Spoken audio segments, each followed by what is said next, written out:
bangers, what's going on? What's up, metalheads? It's kind of been like Metallica weekend, huh? But also Overkill weekend, and as far as I'm concerned, it's also been LA Guns weekend too, and fucking A, man. Look, like, I think anybody watching this, you've already listened to 72 seasons up and down, you know, so there's no sense in me reviewing it. I'll give you my thoughts, right? Listen, man, if you don't like 72 seasons, you are probably one of those people who, like, you know Metallica, okay? You know, you've logged some serious hours in their discography, right? So you have, like, you know, you hold them to, like, a high standard. Others, which would include me, I don't breathe Metallica like I would, say, Maiden or Danzig or Pantera, okay? So I'm a little bit more, like, quickly entertained. I'm an easier sell, you know? So with that said, I really like the album. I do. I think it's good. I think it's a good album. There are times, many times on it that remind me of, like, Black, you know, and Justice. But, you know, I was expecting Death Magnetic too, but no, I guess maybe they're now kind of throwing it back a little bit to, like, Black. But that's not to say that the whole album sounds like that, because it doesn't. I don't know. I think my favorite song in the album still might be Lux Eterna, you know, and Screaming Suicide too. Oh, you know what? That last song, that, like, Imurata song, I like that too, and I was kind of preparing for, like, oh, this is a long song, it's like 11 minutes, and fucking, am I gonna get lost or bored with this? No, I really didn't. You know what it is? There's a lot of interesting stuff on the album, okay? There's many moments that are just very interesting, and maybe they're only interesting to somebody like me, because again, like I said, I'm not a diehard, but I find them just very interesting, right? So yeah, man, I got nothing real negative to say about the album at all. Like, you know, the only thing, and I guess it's not like a negative, but is, like, seems like since Saint Anger, Metallica has kind of been, like, lyrically, like maybe like a vehicle for James to, you know, exercise his demons and work out, you know, some, like, personal shit that has gone on with him in the last, like, what, 15, 20 some odd years or something. And look, I'm not complaining about that. I mean, that's good. I hope it's working for him, you know? That's my final, like, verdict on it, is that, like, you know, if you live and die for Metallica, you may find this to be disappointing. But if you're somebody like me who, you know, knows the discography, like, up and down, but again, just doesn't fucking die for him and everything, then you probably like it, and I did. So fucking A, man. Those are my thoughts on 72 seasons. All right, and it was also Scorched weekend, the latest from Overkill. Yeah, man, this continues where Grinding Wheel and Wings of War and fucking, I would say White Devil Army, but that's my favorite Overkill from the last bunch of years, dude. That's, you want to talk about, like, holding the band to a standard, man. I love that album. I love the shit out of that album, right? But yeah, no, Scorched definitely has got some bangers to it. I still think, yeah, it's kind of similar to 72, where I loved the singles. Dude, I think The Surgeon's my favorite song on the album. I really, truly do. That song's it's an ass kicker. You've already heard it many times. It makes me laugh. It's a fun song. It's definitely, like, very just classic Overkill. But then Wicked Place is awesome too. It's got a real fucking, like, memorable kind of, like, you know, fucking stomping beat. The opener, I like the title track, Scorched, because it's got that intro that's, like, you know, it's pretty explosive for an intro. I could see it if they opened with that when they tour. Like, yeah, I could see that being, like, you know, pretty cool opener, you know? Oh, that song, I think it's called Won't Be Coming Back. You know, there's some songs that are just, like, maybe they're not crowd favorites or classics, but, you know, there's certain songs on albums that you find something, like, personal in, you know? You connect with it, you identify with it, and, like, Won't Be Coming Back is, like, definitely one of those songs for me, right? It's like one of those things where it's like, you know, you're working towards something, you know, you're trying to get out of a situation that's keeping you down, and it's just really, you know, you're not happy with it, but then you finally get there and you can stand proudly and issue that last fucking fuck you, man. That real, like, Overkill kind of fuck you, you know, and it feels good when you leave it, man. And then, like, Twisted Awake is pretty good too. Well, songs that, like, always, like, a something of the something are always memorable for some reason, you know, like Twist of the Wick, Swing of the Axe, Flash of the Blade, you know what I mean? Like, for some reason, I don't know, I always remember those songs. They always end up being cool. Oh, and then, you know what, like, I think down the road when people are discussing, like, you know, the Overkill discography over the years, this will be an album where people, I predict, will be like, oh, it had that song Bag of Bones on it, right? Bag of Bones is, like, it's the last song of the album. It's like, dude, that's like it's a fun kind of, like, some people might call it silly. I wouldn't, just because I have, like, I worship the ground that a lot of these bands walk on and stuff, so I would never call any of these bands, anything that they've done silly, right? But like I could see some people that like don't give a shit like saying that, okay? It's just fun, kind of like, you know, shake your bag of bones, like whatever it is. I could very easily see it performed well in like other genres, like, you know, like flamingo or what is it? Flamenco? No, that's Don Flamenco from Punch Out.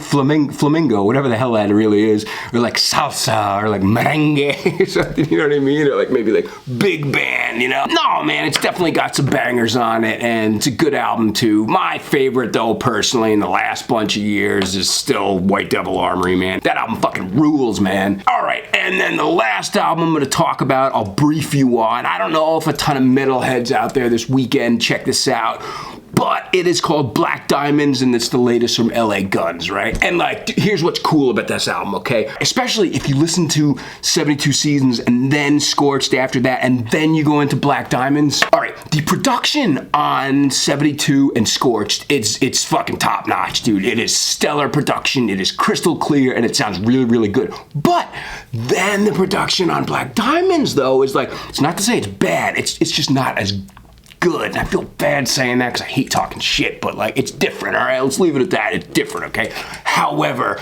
you hear it and you're like, all right, I don't know if this is 89, 92, or 2023, okay? Because like, if you wanna like get a feel for like what it was like for some of those hair bands that like after the hair thing, the gimmicks went away and that alternative shit came in, ruined and everything. The bands that started to get like just a little bit like, you know, they dropped that shit and they just started playing their like, you know, AC/DC and Rolling Stones inspired like rock and Led Zeppelin rock and Kiss and Aerosmith and all that kind of stuff, right? Like, this is what that album sounds like, okay? Here's the scenario that like I pictured when I was listening to it. You are somewhere in West Hollywood, you're on the Strip, of course, and you're at some rock club. Maybe you're at Troubadour, maybe you're at Whiskey, or even the Viper Room, right? But you're there with a friend, it's a Friday night, of course it is, and you're not really paying attention to the band that's playing that much. Your attention is, you know, on like the person you're with and the whiskey sour you're drinking, right? But in between then, though, like subconsciously,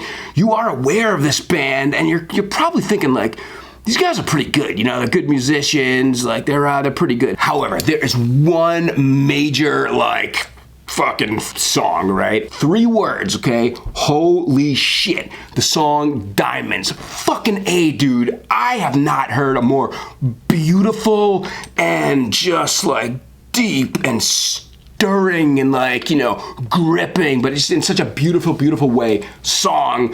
And fuck, man, like, put it this way, man, like, before I heard Diamonds, I might have said Ballad of Jane was my favorite LA Guns song. I may have said Sex Action, you know, or One More Reason, but Jesus Christ, man, like, here's what I'm gonna warn you about, okay?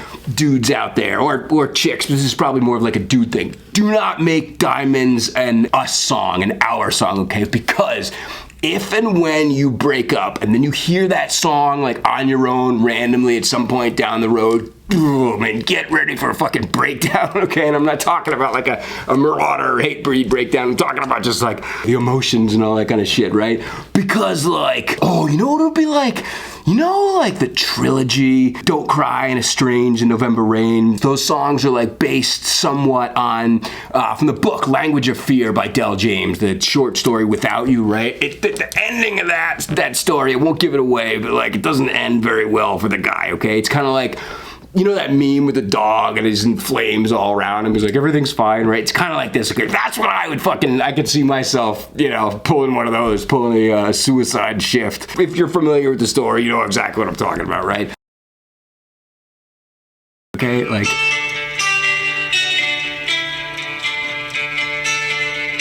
kind of sounds like She Sells Sanctuary a little bit, you know? Cult.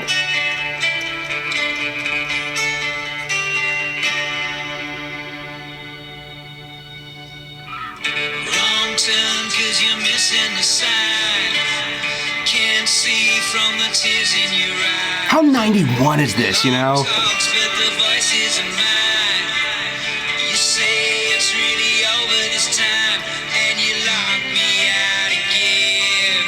Broke up, got locked out.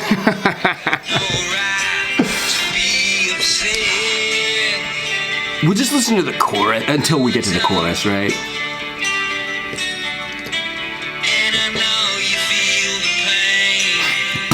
'Cause I know this time I'm the one to blame. Probably called her a fucking, you know, the C word. Fucking. Even though you think it's been a little too Oh, man. I promise I'll be the man you want today. No broken glass can carry the weight. Wait till you get this fucking chorus, dude. But the broken glass can shine like a diamond. Oh.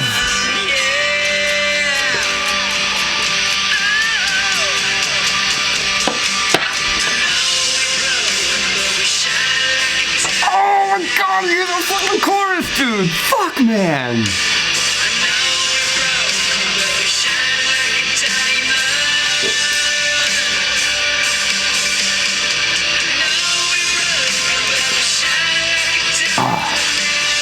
Fucking A, man. Listen to that. You know what I'm saying? Like, god damn. Alright, well, I'd listen to the rest of the song 50 times, as I have already. More than that, I'm probably sure. I don't know, man. I fucking love that song, man. To Phil and to Tracy, thank you guys for writing that. Thank you so much, because that is just a beautiful, beautiful song. Fucking well done from one, you know, asshole, from one nobody out there, from one fan, man. Yeah, dude. All right. So yeah, man, the rest of the album is like an LA band that never left LA, and quite frankly, maybe never left the late 80s and the early 90s, and fucking good, man. I don't blame them, because I haven't really left there in my head either, but I don't know, man. I feel like I'm doing okay.